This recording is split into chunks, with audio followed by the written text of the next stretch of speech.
Quand on vit dans une cité, il n'y a pas un centimètre carré de ta liberté que tu ne vas pas conquérir.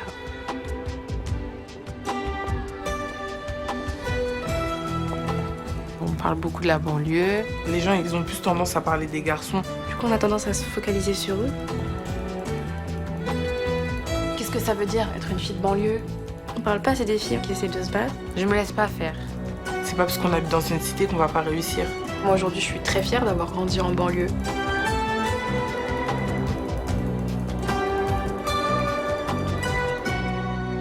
Être une meuf de cité. Être une meuf de cité, Je peux dire que je suis une meuf de cité. Moi, je suis vraiment une meuf de cité.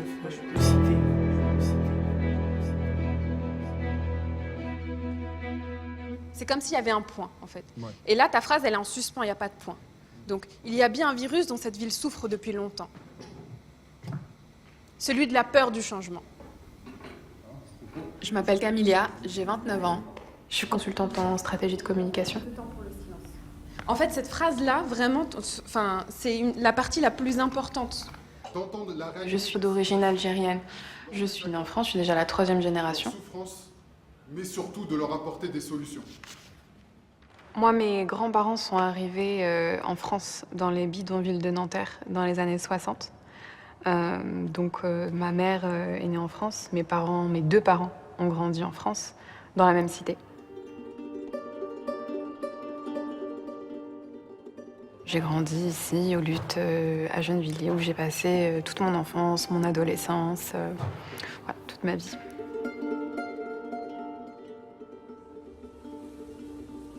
Quand on vit dans une cité, donc dans une banlieue, il y a des pressions qui sont réelles.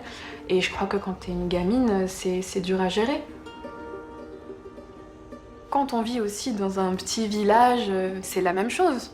Parce qu'au final, je crois que c'est le fait de vivre dans un espace confiné avec des gens qui te regardent, qu'on est dans un état de vigilance perpétuelle.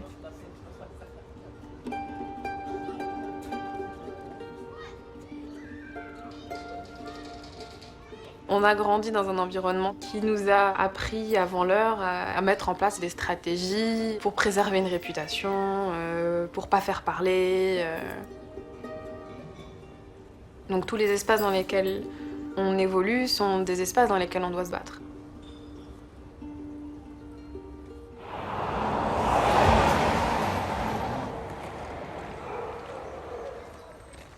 Je m'appelle Iman, j'ai 16 ans. Je suis en première générale. Je suis née à Corbeil-Essonnes et j'ai grandi au Tarteret. Mes grands-parents sont arrivés d'Algérie, du coup ils se sont installés au Tarteret, je sais pas pourquoi. Et du coup mes parents aussi ont grandi là-bas. Ma grand-mère elle y habite toujours, elle a même changé plusieurs fois de bâtiment. Mes tantes et mes tontons ont tous grandi au Tarteret.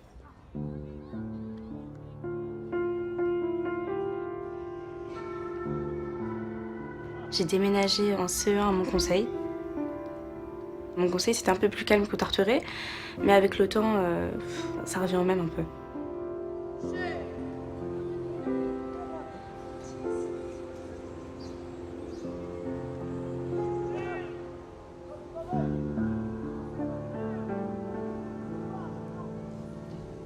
Dans les quartiers, la réputation, c'est quelque chose de très important.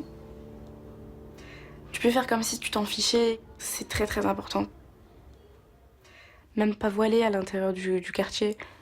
Les jugements ils se font vite, alors voilée c'est encore pire. C'est encore pire parce que t'es plus surveillée. Si t'as fait encore. Si par exemple une fille pas voilée sortie avec un garçon, mais que toi voilée t'es sortie avec un garçon, bah toi c'est 2 fois pire. L'idée que les filles voilées soient respectées parce qu'elles sont voilées, pour moi c'est faux. Hein. Quand tu portes le voile, tu dois garder une image un peu. D'après les gens, hein, toujours posée, toujours pudique aussi.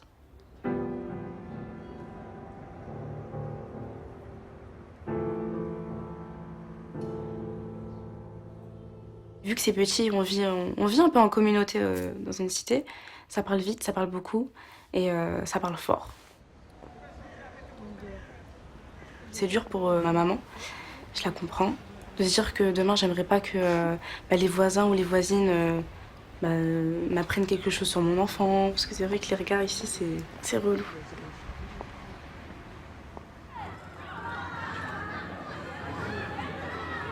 Ce Ce qui se dit dans la cité, ça se dit aussi au collège. Et toutes les jeunes filles, elles ont vraiment peur de ce qui peut être dit sur elles. Tout est fait pour qu'on soit en concurrence les unes avec les autres. Donc il y en a beaucoup qui, avant qu'on parle sur elles, vont parler sur les autres. Ça m'est arrivé un jour pour une embrouille qui avait vraiment aucun fondement et ça a été un cauchemar. C'est une histoire qui allait très très loin parce que les filles, elles me détestaient. Vraiment, mais genre j'étais un...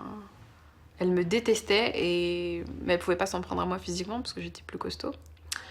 Donc elles envoyaient des mecs pour me casser la gueule. Un en particulier. Donc c'est un truc qui est parti très loin. C'est une histoire qui m'a suivie longtemps, même après le lycée. Et surtout qui a bouleversé mon rapport à l'amitié. En fait, moi je pensais que ces filles-là c'était mes amies. Mais c'était pas du tout mes amies. Elles appréciaient ma compagnie parce que j'étais drôle, parce que ceci, parce que cela. Mais en réalité, elles passaient leur temps à parler sur moi et à nourrir les rumeurs au sujet de ma réputation. Je m'appelle Sarah, j'ai 18 ans, je suis en terminale S.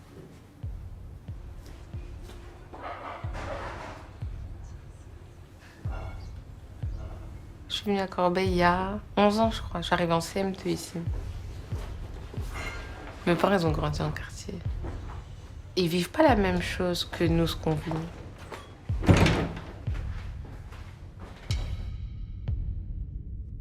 Ce qui fait le plus peur, c'est les rumeurs.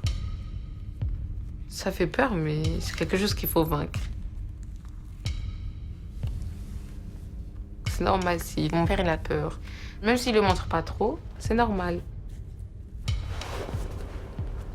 Du coup, je fais attention. J'ai pas envie que l'image de mon père elle soit rabaissée.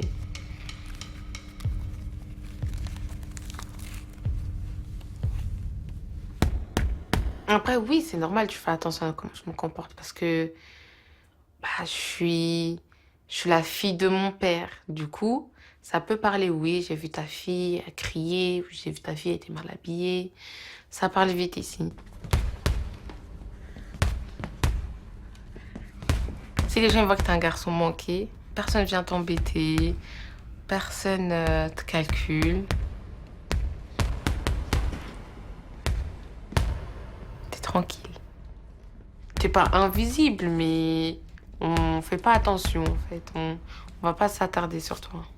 Ça protège un peu. Genre, ça te fait une carapace, on va dire. Tu vois? Et personne rentre. C'est ça. Leçon numéro 1. Si tu fais un pas de travers, ça va pas. Leçon numéro 2. Si tu marches droit, ça c'est bien. Vas-y, franchement, c'est parti. Si tu recules, faut pas reculer. Bravo. Maintenant, la rotative, 3 coups. Faut aller trois. toujours tout Hop, droit. Double. OK? C'est parti. Je l'ai pas intégré, je l'ai compris. Après, je me dis, faut faire attention. On te surveille derrière.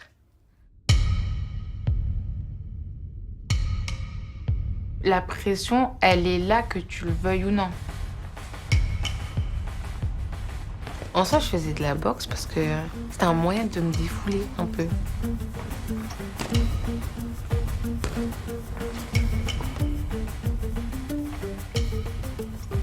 Du coup, ça permettait un peu de décompresser. Tu t'habillais, t'étais bien dès que tu ressortais.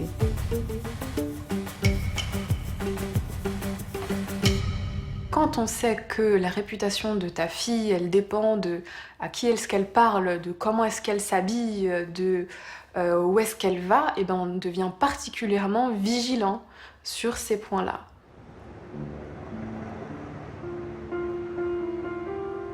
Donc ma mère, elle s'est littéralement sacrifiée pour nous. Elle a mis sa carrière entre parenthèses. Elle a élevé 5 enfants dans une cité. C'est pas rien.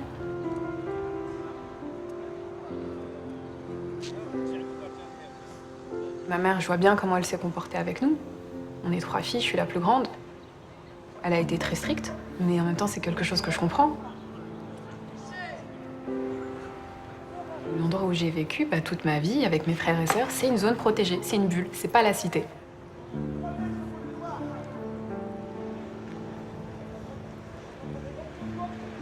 C'est plus facile d'être un homme quand on vit dans la cité. C'est vraiment des espaces qui ne sont pas vécus de la même manière, selon qu'on soit un homme ou une femme. Il n'y a pas les mêmes choses qui pèsent sur nous.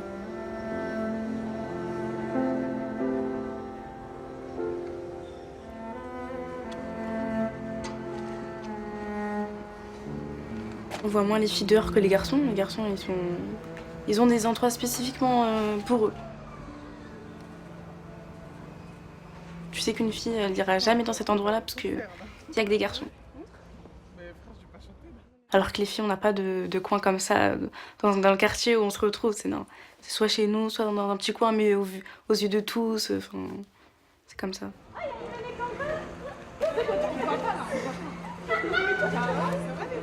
Non. Je m'appelle Kamba, j'habite à Corbeil-Essonnes. Tu vas rien faire, toi. J'ai 16 ans, je suis en première STMG.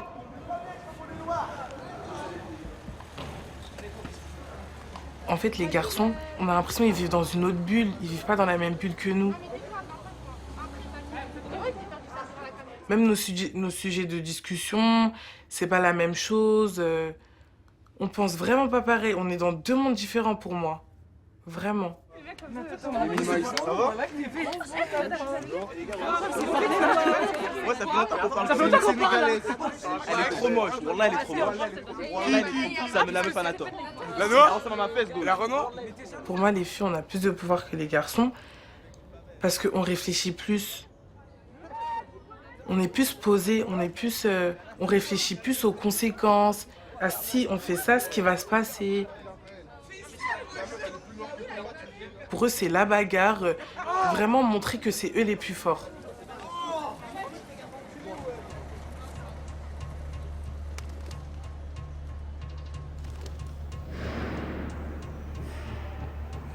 C'était un soir, moi j'étais dans la cuisine, on entendait un coup de feu.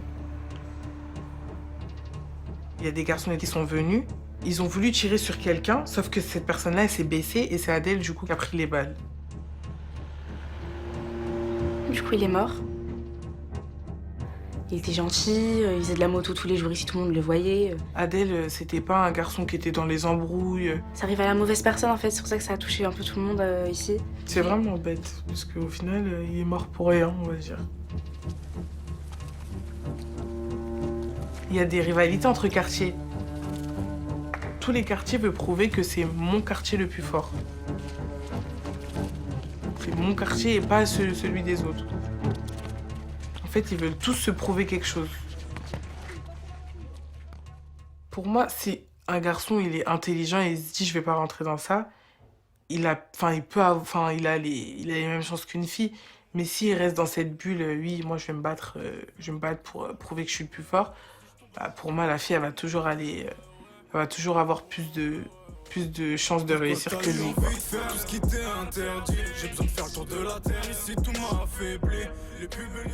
Les garçons, pour moi, ils jouent un rôle. Ils veulent tout le temps se donner une image. J'ai toujours un truc au fond de moi qui me dit qu'ils vont changer.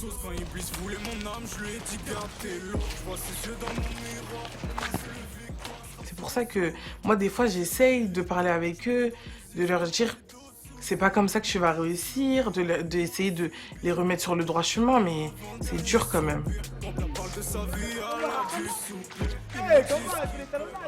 Mes amis, je les aime bien, j'ai envie qu'ils réussissent. On va pas dire que je suis leur grande sœur, mais je les aide vraiment à aller plus loin et pas que rester dans le quartier et faire n'importe quoi.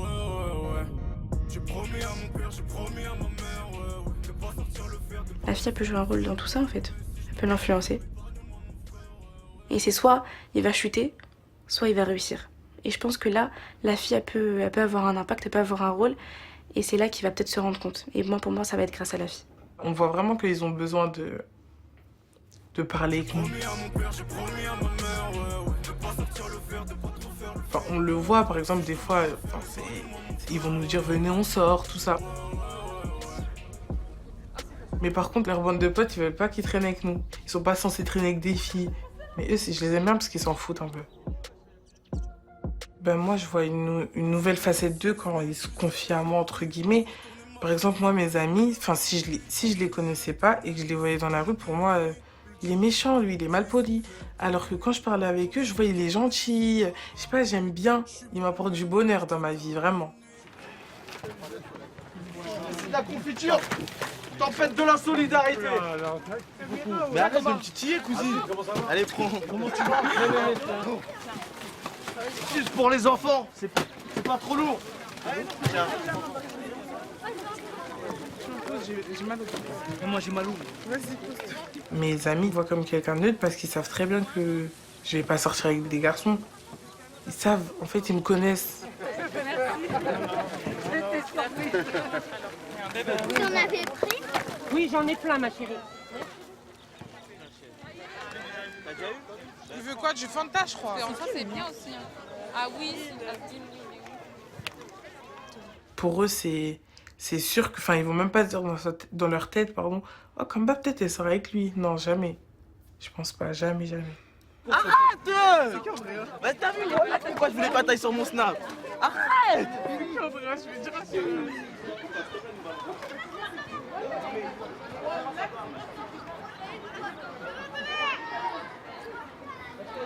J'ai pas besoin d'amour pour l'instant. J'ai vraiment envie de me focaliser sur mes études, sur ma famille. J'ai pas besoin de ça dans ma vie pour l'instant.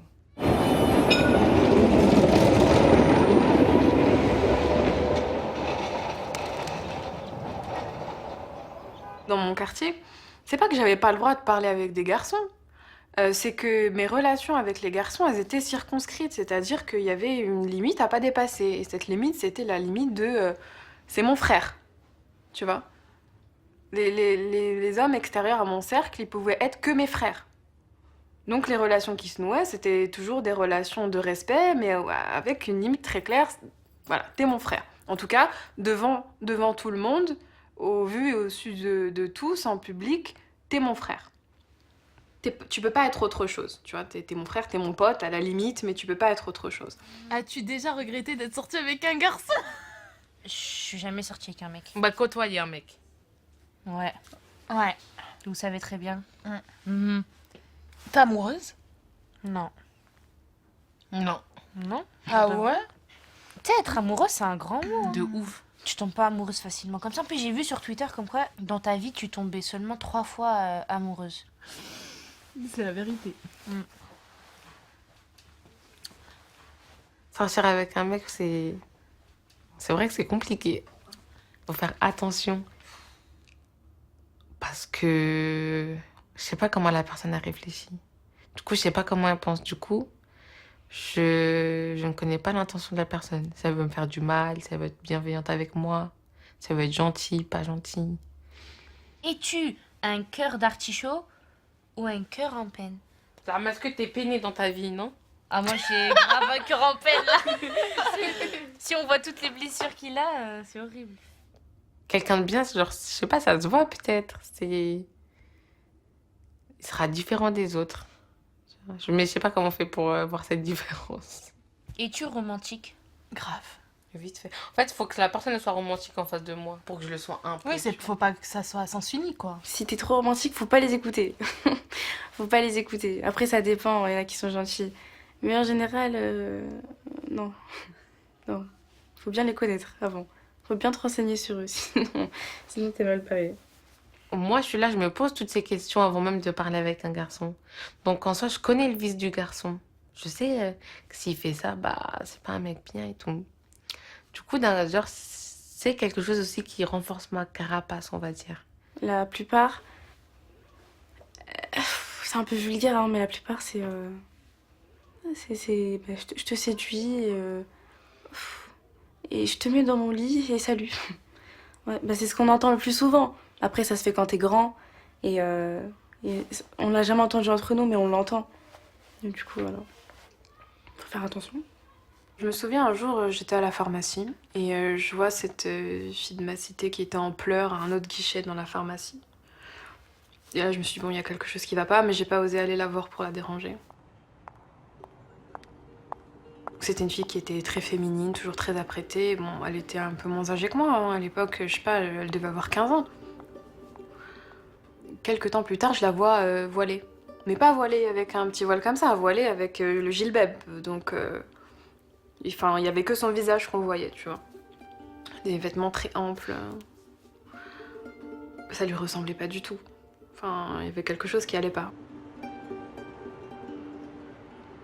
Un jour, j'étais dans la rue, je marchais, il y a eu un coup de vent, et donc le gilbeb s'est plaqué sur son ventre, et j'ai vu qu'elle avait un ventre, quoi. Donc elle a caché sa grossesse. Les rapports avant le mariage, c'est le plus important chez une fille dans un quartier. Sa réputation, elle joue de ça.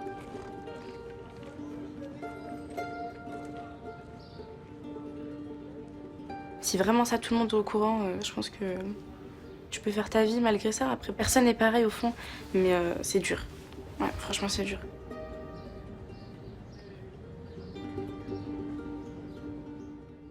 Le garçon, lui, dans tout ça, il aura rien du tout et bah, limite, s'ils se vendent pas, en fait.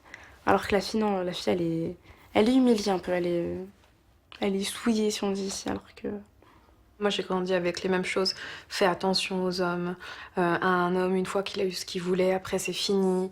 Il y a d'autres filles très intelligentes et très bien qui se sont fait avoir aussi. Et tu vois, en fait, quand tu mets bout à bout et quand tu analyses un peu le truc, c'est le champ lexical de la prédation. En fait, les hommes sont des prédateurs. Et nous, on est des proies. Et mine de rien, ce truc-là, il te conditionne. Je connais pas beaucoup de femmes de mon entourage qui sont naturelles dans leur rapport de séduction avec les hommes. Attention, il faut pas faire ça, sinon il va penser ça. Faut pas dire ça, sinon il va penser ça. Faut pas que tu t'habilles comme ça, sinon il va penser ça. Il va te prendre pour tel type de fille. Si on abordait ces relations hommes-femmes de manière plus sereine, si on pouvait en parler de manière plus libre, si les choses se faisaient au grand jour, bah, elle serait probablement beaucoup plus saine. Beaucoup plus saine. En fait, ce qui nous tue, c'est ça, c'est la clandestinité.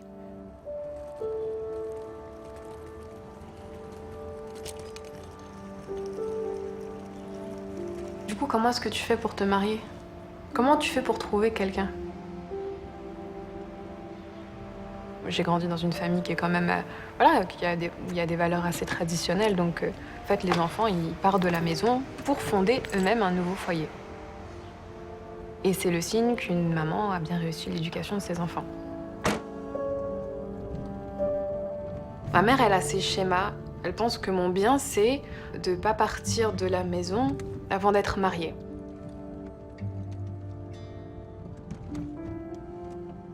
J'ai décidé, pour moi, c'était très important de partir avant mes 30 ans et de fêter mes 30 ans chez moi.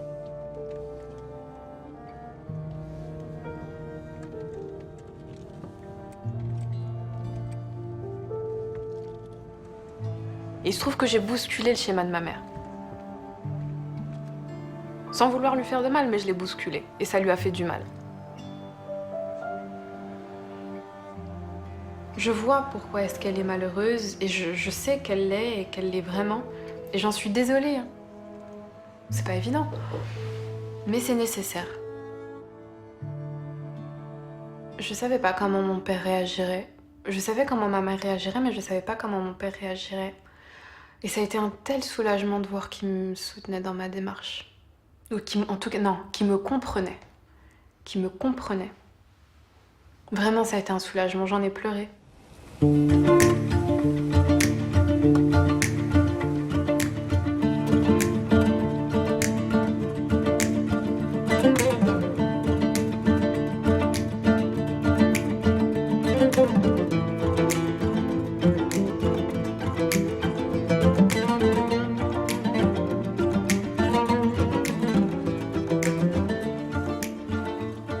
Les générations précédentes dans notre communauté, en fait, ils se sont jamais posé la question du bonheur. C'était la question du devoir.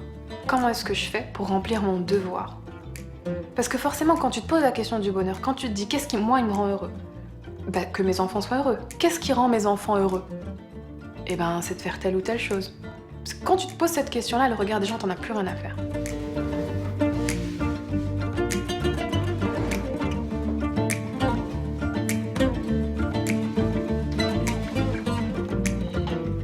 Ma mère, j'ai essayé de la comprendre. Et d'ailleurs, elle a un peu évolué sur le sujet. Elle est venue à la maison pour me donner des conseils, pour m'épauler. J'avais besoin de sentir que j'avais une mère et qu'elle m'aimait et qu'elle était là pour moi. Je refuse pas de me marier, mais je refuse de me marier avec quelqu'un qui me correspond pas. J'ai peut-être un côté un peu trop idéaliste et romantique, mais moi, par exemple, mes parents, c'est un modèle de couple pour moi. Parce qu'ils se sont mariés par amour, parce qu'aujourd'hui, je sais qu'ils s'aiment encore. Donc j'ai une espèce de pression, peut-être que je me mets à moi-même, tu vois, de me dire, mais il faut pas que je me loupe. Celui que je choisis, il faut vraiment que ce soit le bon.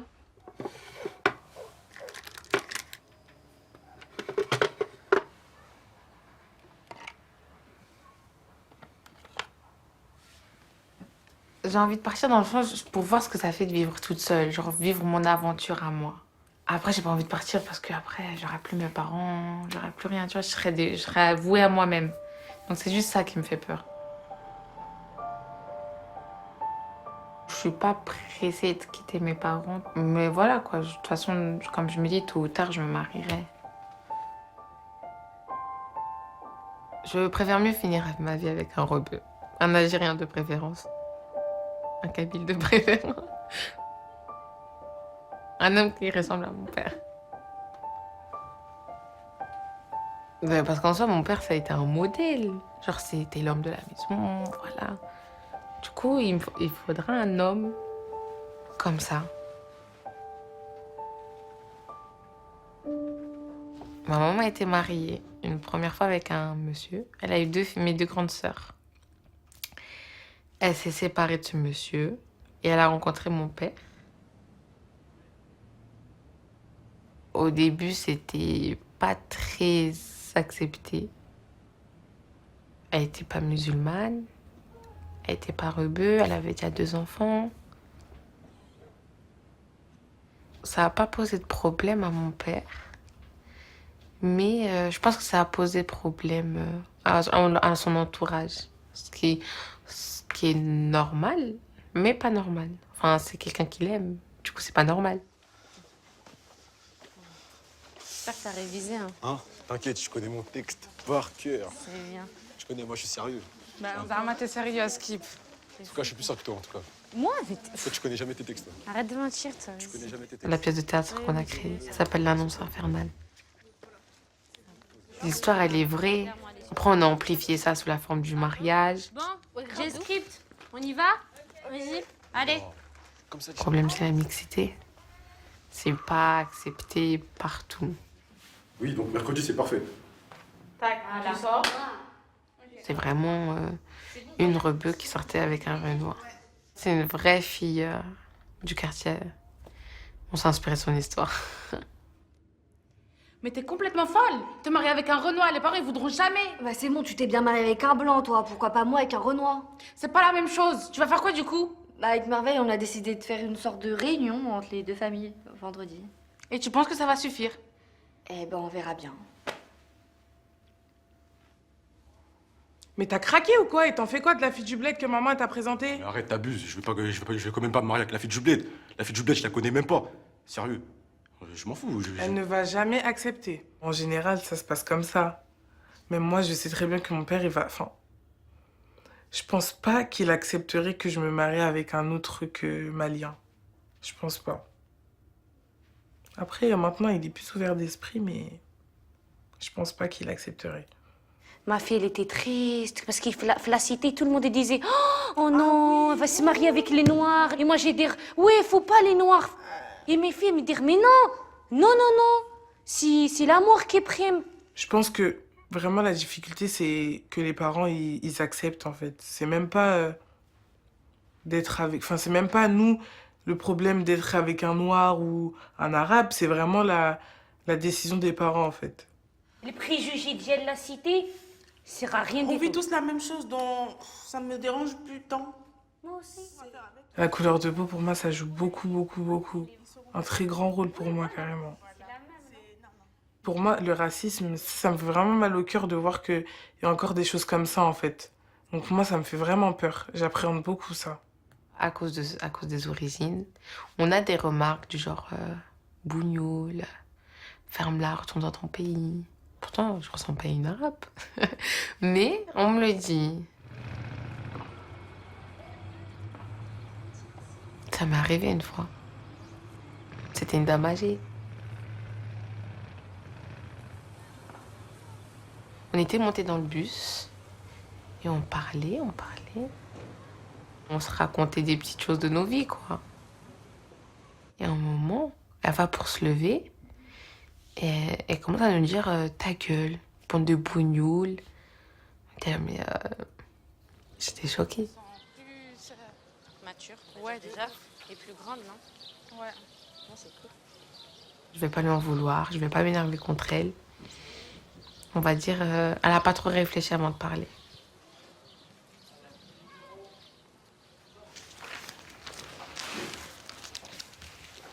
C'est la première fois que vous votez? Ouais.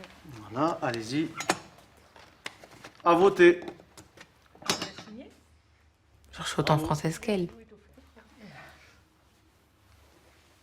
Les gens, ils pensent qu'ils sont supérieurs à nous. Pourtant, ça marche pas comme ça. Mais c'est ce qu'ils pensent. C'est ce qu'on leur met dans leur tête. C'est dommage pour eux.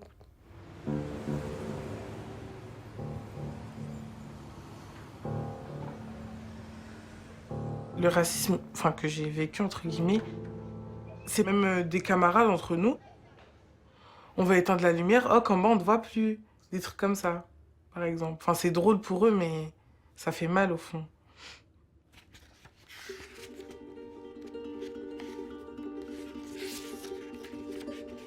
Même les profs, hein, parce que ils vont jamais vous montrer que qu'ils vous différencient des autres, mais on va le ressentir. Dans leur manière de nous parler, et on va voir comment ils parlent aux gens, donc ça veut dire on va voir que c'est pas la même manière. Même s'ils ne veulent pas nous le montrer, au bout d'un moment on va le ressentir.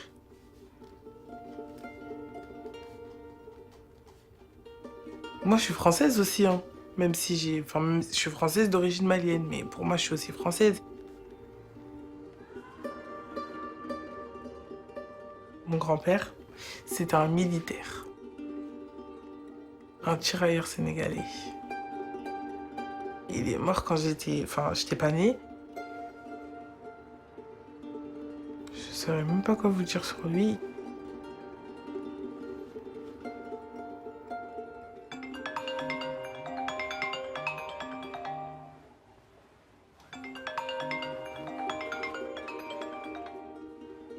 Allô, papa?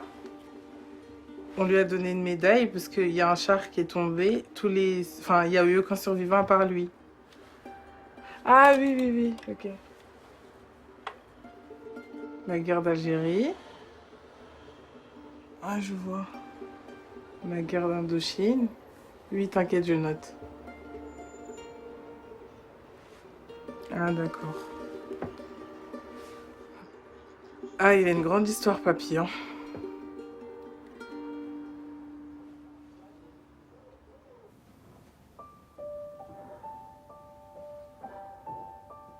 Mon grand-père, il a été pompier. Il a travaillé dans la police aussi. Mes grands-parents maternels, ils sont espagnols. Je sais juste qu'ils ont vécu un moment sur Paris et après, ils sont venus à Ris-sur-Rungis. C'est tout ce que je sais. Du coup, ça fait que ma mère, c'était une espagnole aussi. Donc, ça fait que je suis un peu espagnole. Mais je parle pas espagnol. Ça fait que je suis métissée. Française, espagnole, algérienne.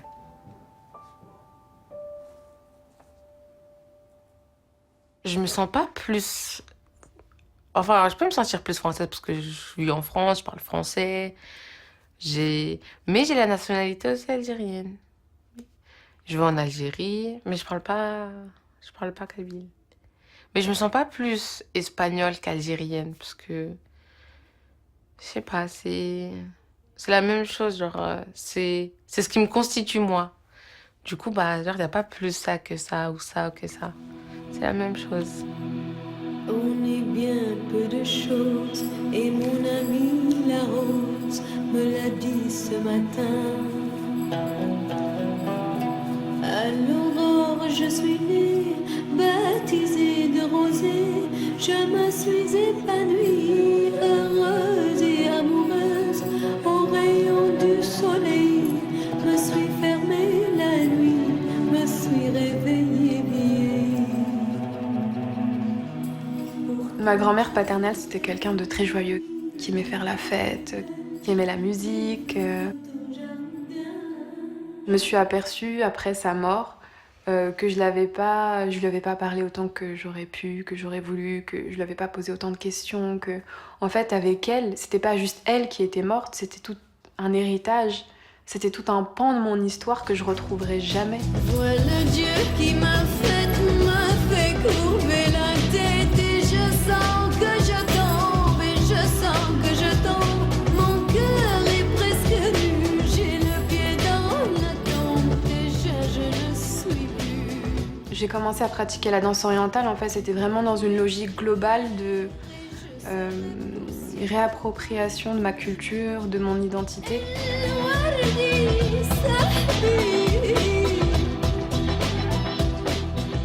Tu danses l'amour, tu danses le déchirement, tu danses la rupture, tu danses la peine, tu danses l'exil. C'est presque une mystique. Un de mes professeurs de danse qui nous a dit un jour quelque chose que je retiens, c'est que danser, c'est tuer quelque chose en soi pour faire naître autre chose de plus beau encore.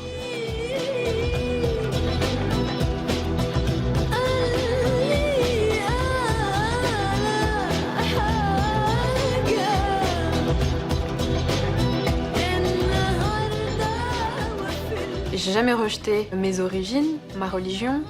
En revanche, j'ai toujours essayé de trouver le point d'équilibre. Je suis musulmane, mais je corresponds pas à l'archétype, à l'idée générale qu'on s'en fait. Donc il faut que j'apporte une réponse à ce dilemme. Pour moi, qui ai toujours cherché à comprendre et la complexité des choses, ça pouvait pas se résumer à ça. La spiritualité, Dieu, ça pouvait pas se résumer à ça, c'est autorisé, ça on a le droit, ça on n'a pas le droit. Qu'est-ce qu'il y a entre les deux? Qu'est-ce qu'il y a entre les deux? Et c'est ça que j'ai été chercher. Je vais essayer de comprendre ce qui me dérange, ce qui me gêne. Et pourquoi cette offre-là, elle me convient pas, j'en veux pas. Et je vais recréer quelque chose qui correspond à ma personnalité, qui trahit pas mes valeurs, et qui trahit pas non plus les fondamentaux spirituels qui me sont chers. Mais je crois que c'est ça le cheminement du croyant. Quand tu es croyant, le cheminement du croyant, c'est ça, ça doit être ça. On peut pas se contenter d'accepter. C'est trop facile.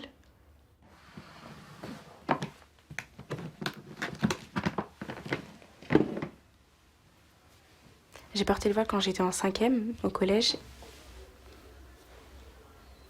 Je voulais le porter déjà bien avant, mais je me posais des questions. C'est vrai que j'étais un peu jeune.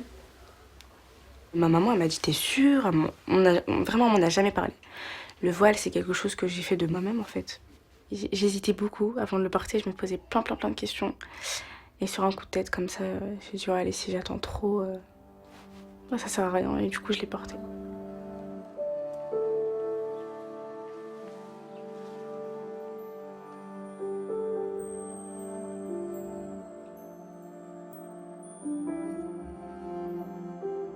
C'est vrai que quand je l'ai porté, ça m'a fait du bien.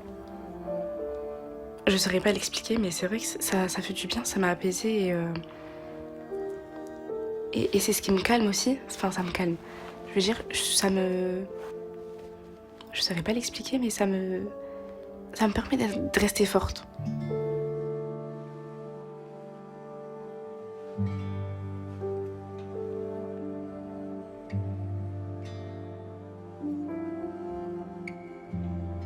Peut-être que j'ai cherché ma spiritualité dans l'absence de mon père.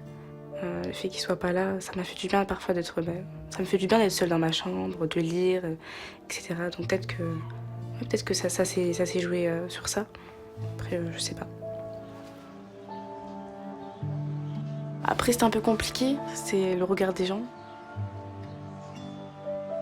Mes voisins, quand ils m'ont vu directement le lendemain. Après, mes camarades du collège, quand ils m'ont vu sortir avec. Après, les mamans ici aussi. C'était plein de commentaires, plein de choses déplacées. Quand j'étais au collège, je montrais pas à mes professeurs que j'avais mon foulard. Je l'enlevais vraiment avant d'entrer au collège et quand je sortais, je le mettais un peu loin. J'avais un peu peur qu'ils m'en voyaient plus de la même manière. Mais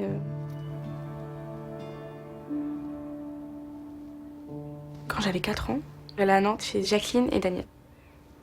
Cette famille avec qui j'allais en vacances, c'était comme ma deuxième famille. Je suis allée pendant 10 ans, je pense, tous les ans. Ça doit faire 5-6 ans que je les ai pas revus. C'est vrai que j'appréhendais beaucoup avec mon foulard. Bah, ils m'ont toujours pas vue avec. Je leur ai dit au téléphone parce qu'ils m'ont invitée au mariage, à un mariage. Et du coup, quand je leur ai dit que j'étais gênée de venir la première fois avec à un mariage surtout, etc., ils ont compris. Ils m'ont dit genre, c'est pas grave, t'inquiète, mais tu sais, tu peux venir avec quand même, nous ça va pas nous déranger, etc. J'avais besoin de l'entendre parce qu'on sait jamais. Je sais que là-bas, surtout là-bas, il y a pas de... Il y a pas du tout de va me voler ou... etc. Du coup, je suis un peu réticente là, je voulais pas y aller directement comme ça. Donc j'attends un petit peu. C'était dans une grande maison, c'est vraiment pas comme là. Hein. J'avais 2 visions en fait. Ça me permettait de voir un peu les deux, la campagne et la banlieue. C'était pas du tout la même chose. Que ça soit leur tradition, ou comment ils vivent, la messe le dimanche. Ça m'apprenait beaucoup de choses aussi. J'aimerais bien que des gens du quartier voient comment ça se passe là-bas ou qu'ils aillent faire un séjour. Franchement, c'est enrichissant.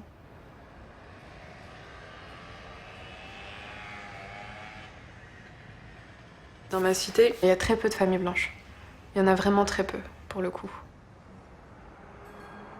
Et ça depuis toujours, hein. Depuis que je suis toute petite, je peux les compter sur les doigts de la main. J'ai fréquenté des blancs après le lycée. Parce que j'ai passé toute ma scolarité en ZEP, en banlieue, et que dans mon entourage, il n'y avait pas. On était entre maghrébins, entre noirs, et il n'y avait pas autre chose que des personnes issues de la diversité et de l'immigration dans mon entourage. Dans mon groupe d'amis à moi, française, il n'y en a pas. Non, il n'y en a pas. Je suis en train de me rendre compte là en fait. J'ai aucun ami français, vraiment. Dans mes amis proches, il n'y en a pas. Même ici, je connais pas de français. Dans le bâtiment, je crois. Au lycée, je sais que j'ai des copines françaises, ça change pas. Hein, ça pourrait être mes copines dans la vraie vie. Est-ce que serbe, c'est Babtou? Avec les Français, les Babtou, comme on dit, on grandit pas pareil. Elles sont un peu plus calmes, plus fermées, du coup... Ils vivent une vie, on dirait, ils sont plus vieux que moi. Ils sont plus jeunes, mais ils vont en boîte, ils vont en chicha, ils sortent, ils font plein de soirées. Peut-être leurs parents, ils veulent pas qu'ils traînent avec nous, je sais pas. Ils veulent pas sortir de leur monde. C'est pour ça qu'ils viennent pas dans mon monde. Comme on a grandi dans ça, pour nous, c'est normal. Mais c'est pas normal, en vrai.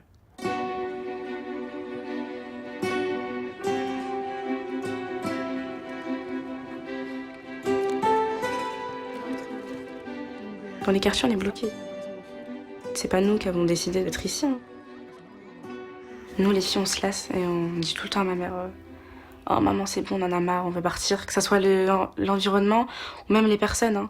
En grandissant, en prenant de la maturité et du recul, pour notre avenir, on se rend compte qu'on a envie de partir.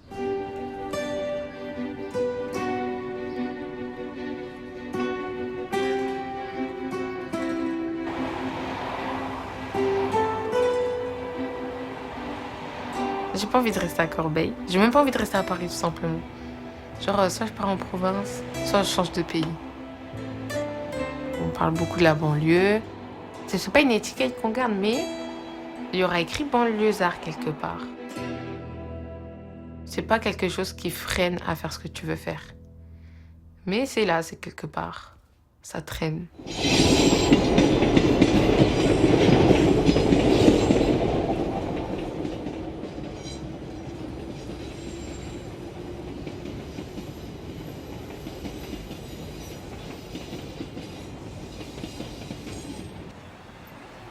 Quand je vais à Paris, vous savez, je suis une Parisienne. C'est fini, Corbeil. Paris, ça permet de sortir un peu. Il y a plein de choses qui apparaissent qu'il n'y a pas ici. a le choix. Soit il y a le Starbucks là-bas, soit vous avez les trottinettes là-bas, comme vous voulez. On prend les trottinettes. C'est bon? Ok, bah vas-y, c'est bon. Vous avez toutes votre permis trottinette? Nour. Oui. Toi, occupe-toi de toi d'abord. De ouf, que je suis tombée une fois, vous dites ça? Moi, genre, de base, je mange grave. On s'habille bien, enfin, on s'habille classe un peu, des vestes longues et tout. C'est nous, mais en mieux. On fait attention à tout ce qu'on fait et tout.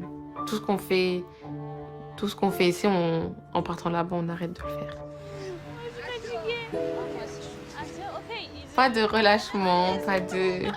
Je m'oublie 3 minutes. Enfin, on s'oublie, hein, mais on fait attention à nous.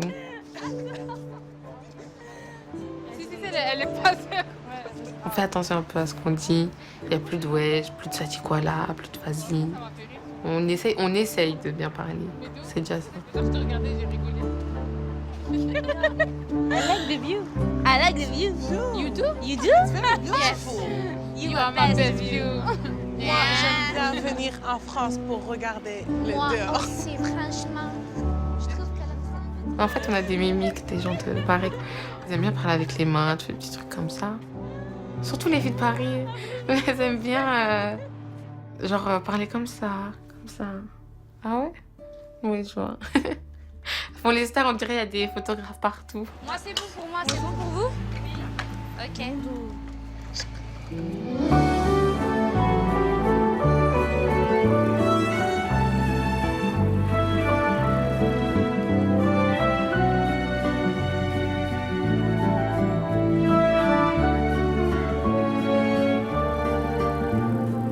Paris, ça fait pas rêver.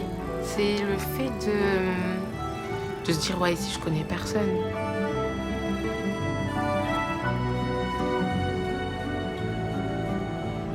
Ça va pas, il n'y aura pas le jugement de connaître la personne ou pas.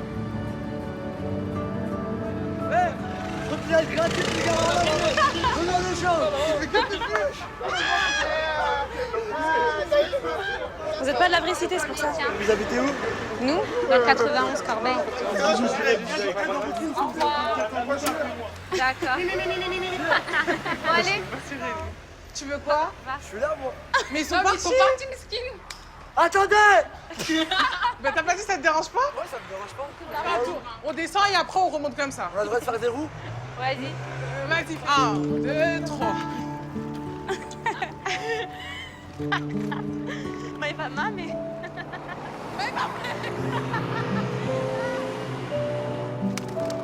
Ça va, je me branche. Il y a des prises de comme ça, mais Ah, j'avoue, tu te branches sur un... Mais j'avoue, quand T'es quelqu'un d'autre sur Paris. Tu te crées notre identité, quoi.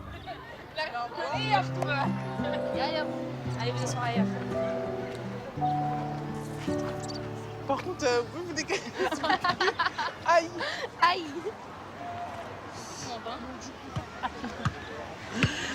C'est trop bizarre parce qu'il y a ni Renoir, genre ni Rebeu et tout. J'avoue. Avec des petits Parisiens. Vite voilé. Ouais. Genre, t'es la seule. Chercher l'intrus. Oui, Charlie? Oui, Men. Mais regardez. Ah, il vient de passer, il a dit regardez ces jeunes de cité. Ah, génial. Je te promets, il a dit ça. Il a dit regardez ces jeunes de cité. Du voilà? Je te jure, voilà. Genre, on est intriguants. Ouais, genre, en Mais- gros, c'est un tableau blanc et nous, on est une tache noire.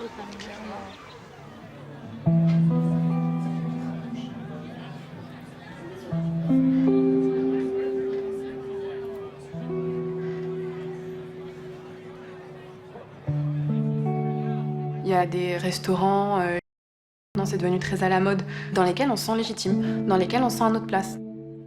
Moi, je suis contente que ces lieux existent. Parce que finalement, si ces lieux n'existaient pas, où est-ce qu'on pourrait se divertir, où est-ce qu'on pourrait être libre, où est-ce qu'on pourrait avoir des espaces où on se sent être nous-mêmes, on a la possibilité d'être nous-mêmes. Le repli communautaire, finalement, c'est juste un espèce de mécanisme de défense. C'est un orgueil blessé.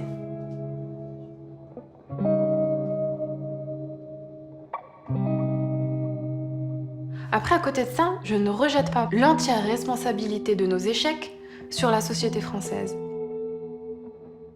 D'accord, il y a des promesses qui ne sont pas tenues. Et c'est grave. C'est très grave. Et il faut lutter pour que ces promesses, elles soient tenues. Mais on a des possibilités. Donc, se renfermer sur soi, se replier sur soi, en disant mais j'y arrive pas, mais si j'y arrive pas c'est à cause des autres, et puis c'est à cause des discriminations, et c'est parce qu'ils sont tous racistes, et c'est parce que... Oui, on sait. Enfin, t'as rien inventé, on sait, tout le monde le sait. Qu'est-ce que tu fais maintenant? Qu'est-ce que tu fais pour te donner les moyens? On prend la deuxième partie après la présentation des vins. Merci Camilla pour cette belle intervention. Là, je vais t'interrompre. On fait la fois où je t'interromps et après on fait la fois où je t'interromps pas. Est-ce que ça, tu le connais pas, déjà? Ce ne sera pas une école pour les riches. Lorsqu'il s'agit de nos enfants, je ne suis ni de droite, ni de gauche. Je vise l'excellence. Je suis pour leur réussite. Tout simplement. Il s'est passé quelque chose de particulier au lycée. Donc j'ai fait la rencontre d'une professeure extraordinaire, Madame Boncourt, une professeure de littérature. Je vise leur réussite et leur excellence. Elle m'a vraiment aidée à aller jusqu'au bout de mon potentiel. Si tu le dis pas, on s'en fiche. Mais quand c'est fini, c'est fini. Tu vas pas rajouter un autre truc, sinon l'effet, il est plus le même. Il y a beaucoup de gens qui ont des doutes, il y a beaucoup de jeunes qui ont des doutes. Ces doutes-là, il faut les enrayer. Je suis arrivée en prépa, ça a été un énorme choc. Dans un espèce de, un espèce de choc culturel, un choc social. Sur 2 classes de 60 élèves, j'étais la seule gamine de banlieue, d'origine étrangère. La seule. Je dis rouge, elle aurait pu être jaune, bien que le rouge dans notre ville est de plus en plus pâle. Je me souviendrai toute ma vie de cette prof qui m'a dit, qui nous a dit en cours, en banlieue, on ne sait pas parler français. C'était d'une violence. Et tu vois, pour le coup, on m'a pas renvoyé à mes origines ethniques. On m'a renvoyé à mes origines sociales. Elle n'a pas dit les jeunes issus de l'immigration, ils savent pas parler français. Non, elle a dit en banlieue, on sait pas parler français. Donc ça aussi, ça en dit long.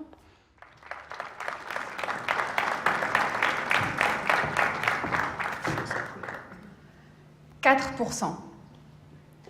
4% des personnes titulaires d'un bac+5 sont fils et filles d'ouvriers.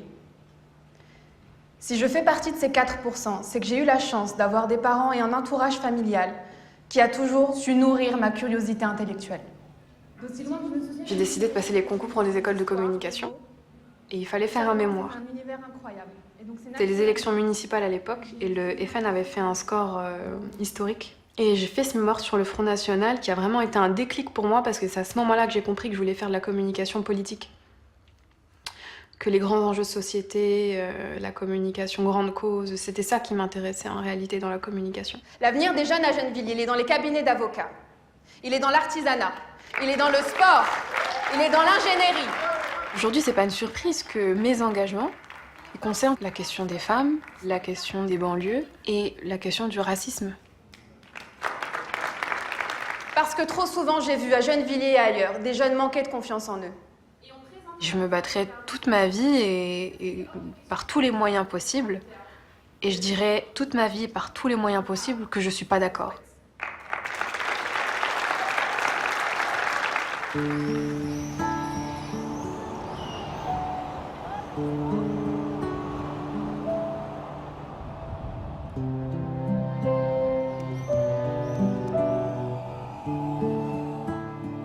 J'ai mon bac. Elle a eu son bac. Ouais, franchement. Ça y est, enfin je l'ai. Voilà, j'ai envie de pleurer. Mais ça y est, mais je t'ai dit, t'inquiète pas. Ouais, moi aussi, pizzeria. Pizza. Mouah. Normalement, après le bac, je veux faire médecine. Mais c'est trop compliqué. Parce qu'il y a que 20% de réussite. J'y arriverai pas. Je pense pas que j'y arriverai. Au moins, psychologie, tu vois. En plus, ça m'intéresse plus, genre comment le psychisme, si tu dis ça, il va comprendre comme ça, comment ça va être traduit et tout, c'est mieux. Tu vois, comment la personne elle va comprendre et tout. Je préfère. Je voulais faire kinésithérapeute. J'ai changé beaucoup de fois. Après, je voulais faire dentiste, toujours dans le domaine de la médecine. Sauf que j'ai changé d'avis, en fait, en S. C'est beaucoup trop compliqué, les maths et tout, j'ai pas accroché. Bah, au début, je voulais faire expert comptable. Et les maths, ça m'a chauffé la tête. Donc, je sais pas du coup là ce que je veux faire. Du coup, j'ai dit, allez hop, psychologue. Si je peux pas soigner par les mains, etc., je soignerai par les mots. La prof devant laquelle j'ai soutenu mon mémoire m'a dit « Mais pourquoi vous faites pas Sciences Po ?» Je dis « Bah, je sais pas, je pense que j'ai pas le niveau. » Elle m'a engueulée. Elle m'a engueulée. Et parce que, vraiment, moi, tout au long de mon parcours, c'est la confiance en moi qui m'a manqué. Je crois que les jeunes filles ont besoin d'entendre qu'elles ne sont pas seules.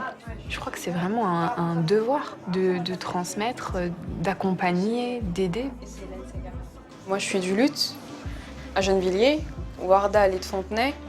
On n'a pas du tout on n'a pas le même vécu. On est toutes des meufs de cité, mais on n'a pas du tout la même expérience de la cité, la même expérience du quartier. Moi, je trouve que quand même pour vous, il y a eu plus d'ouverture. Nous, on ne savait même pas c'était quoi une école de commerce ou une école... on n'avait même pas de perspective. Déjà, un BTS ou un bac général, c'était quelque chose d'exceptionnel. Alors que moi, ma mère, elle a grandi en France. Hein. Moi, j'ai toujours voulu être dans le social, aider les gens. J'ai beaucoup aimé ce domaine-là. J'ai voulu être assistante sociale ou éducatrice spécialisée pour jeunes enfants. Mais pourquoi tu dis j'ai toujours voulu? Dis je veux. Ça passe avant tout par là. Tu t'affirmes, tu dis que c'est ton projet. Tu veux ça. C'est pas inaccessible. Dans ce que tu me dis, il n'y a rien d'inaccessible. Faut sortir de ce schéma-là. Et il faut que vous preniez confiance en vous. Il faut que vous croyiez en vous. Il n'y a personne qui va croire en vous si vous ne croyez pas en vous. Ce qui est le plus important, c'est quel est votre talent? Qu'est-ce que vous aimez faire? Et c'est vous posez vraiment cette question et après foncer. Tu veux que ce soit autrement? Eh ben, gère ta vie comme toi t'en as envie. Mais moi, c'est ma décision. Et c'est comme ça.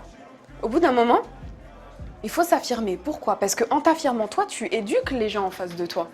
Je suis comme un peu Camilla, je m'en fiche complètement, je regarde les gens. Complètement. Au bout d'un moment, en fait, quand c'est trop, tu te dis, en fait, ça sert à rien, ça sert plus à rien. Et en plus, les gens, ils voient, ils comprennent. Et en fait, j'ai l'impression que tu leur montres que tu t'en fiches et ça leur... des fois, ça fait fermer des bouches Et ça, je pense que c'est même pas une question quartier, c'est une question juste féministe, tu sais. De femme, C'est une question de femme, c'est-à-dire que on n'est pas dans une société, de manière générale, on n'est pas dans un monde où on accepte, où on vit bien que les femmes s'imposent. La confiance est la clé de tout. Que les jeunes filles se disent je suis capable d'affronter, je suis capable d'être moi-même, je suis capable d'être libre, je suis capable de réussir, je suis capable de trouver ma voie et je suis capable de faire tout ça sans me trahir.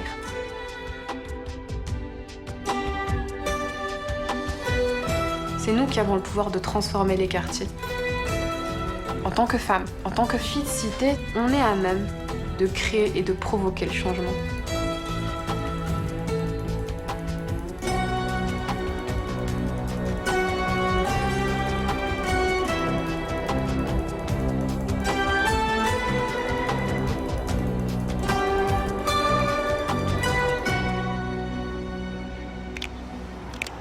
Non mais y a pas claquer des dents. Décidé à pardonner pour ne plus me tourner vers le passé. Je dois soigner tellement douleur, effacer tant de rancœur. Certains meurent avant l'heure, pendant que mon cœur se meurt. Je dois me décider à pardonner pour ne plus me tourner vers le passé, le passé. Hier encore j'étais assise sur les genoux de ma mère, elle me parlait, je ne comprenais rien, je souriais quand même. Aujourd'hui tout a changé, j'ai grandi et puis maintenant je n'ai fait que de découvrir la vie. Au début c'était rien, j'écrivais sur les murs, j'écrivais des bouts de phrases, en gros j'écrivais des blessures. Au début c'était rien, que des petits poèmes qui criaient tous maman je t'aime.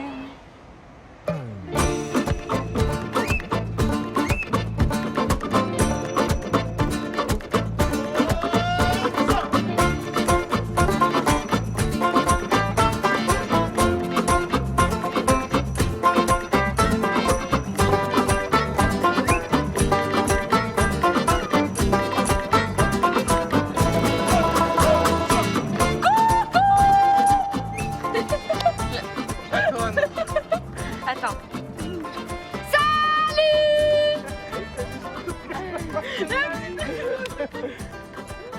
Vas-y. Salut! Moi, combat, c'est ça que tu voulais gagner? C'est bon. C'est qui a gagné? C'est moi qui ai gagné. Hein.